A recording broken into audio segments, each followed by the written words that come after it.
We just need to create the kind of climate where consumers are spending again, where people are investing again. There's something holding us back. We should not be satisfied with 2% economic growth. We need to be growing at 3.5%, 4% at this point to really start to raise wages, to really start to feel that impact.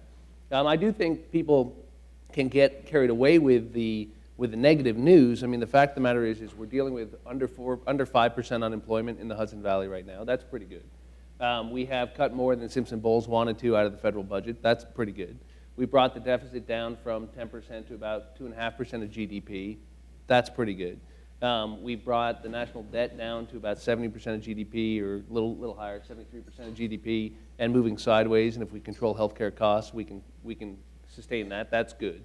So we have tremendous opportunities in terms of producing affordable energy in the United States. That's good.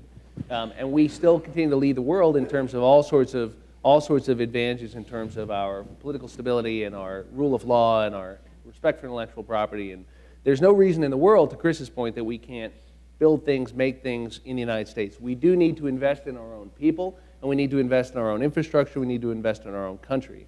Sean's point, the government getting out of the way, I mean, I agree with, but it's interesting because then we have some disagreements on what that actually means.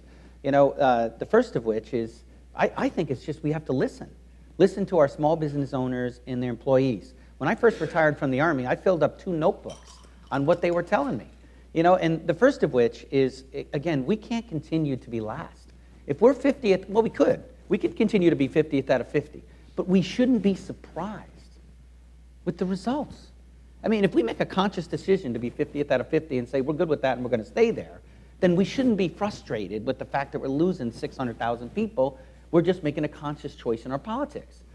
I don't think that's what we really want, and I think what we really need to do is have leadership that recognizes and rallies and changes things.